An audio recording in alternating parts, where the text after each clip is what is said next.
Keith Brinke here from Top of News with Joel Doerksen. 49 fights you've won now, and tonight you just beat Caleb Starnes. Yep. Fantastic fight. Why don't you talk about Caleb and a little bit about this fight? You know what?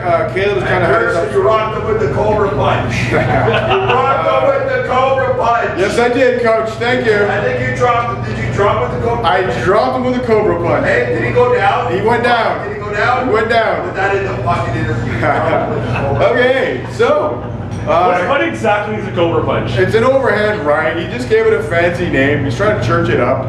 It's just an overhand right. Cobra Punch, whatever. Anyway, so, you know, Caleb's had his ups and downs in the last couple of years, and I just, you know, I was worried about, you know, thinking that it was going to be an easy fight. So I just assumed that he was going to be motivated and hard, you know, in shape, and I just assumed he was going to be the best Caleb I've seen in a long, long time, and he was. And that's the guy I came to fight, and that's the fight I got. So I prepared for the toughest Caleb I've ever seen, and that's who I got, and that's who I beat.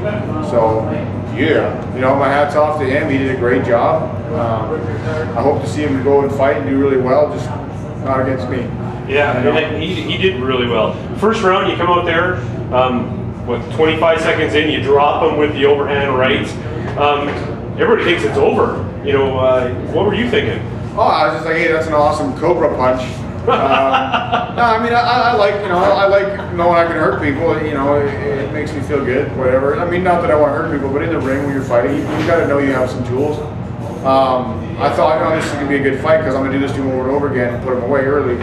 But, you know, he was resilient, he was tough, mentally, he was strong, he didn't give up, and we got a good solid 15 minutes out of each other. So. Well, you gave the fans their money's worth, and the overhand right, you landed like a couple, 15 shots in his ear throughout the fight. Did it seem like, were you trying for that? You know, it worked once, why not do it again? I think he just did a really good job of covering up, and he's a really good defensive striker. Like, I mean, he landed some good shots. I shouldn't say he's defensive. He's got good defense, but he's a good striker. I mean, he landed some good shots in the third round, but yeah, he did a really good job of covering up.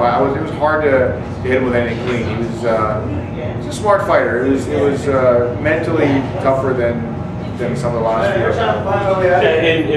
Near the end of the first round, I think your confidence was really high. I think it was a clean first round win for you. You even went for, it looked like a couple of jumping knees, but you just didn't throw it at the end. Yeah, just the distance wasn't right there. I was going to jump up and maybe hit him with a flying Superman punch, but you know, he didn't really stay where I wanted to stay. So, you know, I was just trying stuff, you know, let's have a good time. He was being really tentative in the first round, so I thought, you know what, let's just throw some stuff. I just wanted to finish the round strong, and if it would have landed, it would have been the coolest thing in the world, but it didn't, so no big deal. Yeah, so, you know, second round, again, you know, Joe Doerksen's round. Third round comes up, you know, he starts bringing it to you, and, you know, you're a little worried there, and you end up taking him down. You know what, third round, I think he knew he was down on the cards. There was no way he could win without a knockout, so he was egging me on, trying to get me to come at him, and then he had cut me too a little bit, and I felt the blood coming down the side of my head. Some of it went in my eye, so I was like, you know what, I'm not going to be that pig-headed moron that just goes out there and, you know, I'm not, you know, why, I already won the fight. At least, you know, if I don't get knocked out, I won the fight, so I just thought, let's fight smart, you know, let's let him throw, make him miss, try and pick him off. And then I knew, you know, he was being more and more aggressive, and I thought, you know what, now's the perfect time to take him down, because I haven't even tried to take down the whole round or the whole fight. You know, we're 3.5 rounds in, probably more, maybe a minute and a half left, and I've never even gone for a takedown. He's never going to see it coming. And I think I just, you know, it just sucked the life right out of him, and it took away any chance of him knocking me out. You know, I think I just fought smart this time. You know, my last fight I kind of fought a little bit pig-headed, and this time I fought a little bit smart. And it was just strategically, I think it was a smart thing to do. I wish I could have finished him, but you know what? He came out and he wasn't going down tonight. He wasn't going to get put away. Yeah. So, you know, we've seen you fight twice now. You beat Joel Powell and now Caleb Starnes, both the AFC.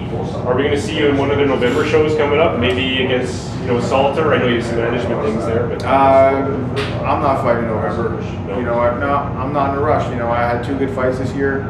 I'm going to wait for something that makes me, you know, for an offer that excites me. I want to wait. I don't know where it's going to be. It might be here, maybe somewhere else. I don't know. But, you know, I'm going to enjoy this win. I'm going to relax, you know, let my bruises heal, and, you know, what is it now? It's September. I'm not fighting again in November. I don't want to. I'm not, you know, I'm getting old, man. I gotta slow it down. You're young, 33 or so. 34 and a half. Oh. I'll be 35 in October, so, you know, I mean, yeah, I got time to do 10 more fights. There's no rush. I can do 2 a year if I want to. It's not, you know, I'm just having fun now. I'm done trying to be a big deal. done trying to be famous and rich. I just want to have fun. I just want to punch dudes in the head.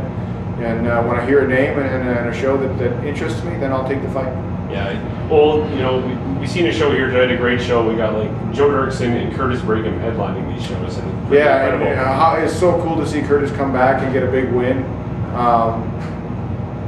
Yeah, the guy's a machine. He's a serial killer. He looks like a little kid and goes out there and just murders people. It's just cool to see him come back and get a big win like that. Really happy for him. I think, honestly, in my mind, he's a bigger deal than me right now, tonight anyways, you know. It's just really cool to see him come back. I've known him for a long, long time. We've trained together over the years so much, so really good to see him, you know, get his big night. Yeah, absolutely. Very humble, Joe Doerksen. You know, any sponsors or any people you'd like to thank before we let you go? Yeah, I hooked up with a sponsor, Insert Coins, out of Las Vegas. They sponsored me for this fight. It was really cool. And, you know, big thanks to them. You know, my buddy Richie Blue runs a clothing company called Villain. Wore those shorts again tonight. You know. About it, Canadian Fighting Center. Yeah, baby. Yeah. You guys did well tonight. Yeah, we had a good night. We went 4-0 tonight. You know, it doesn't happen all the time, but it did tonight, so we're just going to enjoy it. All right. Well, I'd like to say we've seen you fight twice this year at AFC. Got to be 2 of the 10 best fights I've seen in 2012. You know, your fight against Joe Powell was fantastic, and I think this one topped it tonight with Caleb Starnes. Thank you for your time today, Joe, and, you know, all the best in the future. Thank you very much.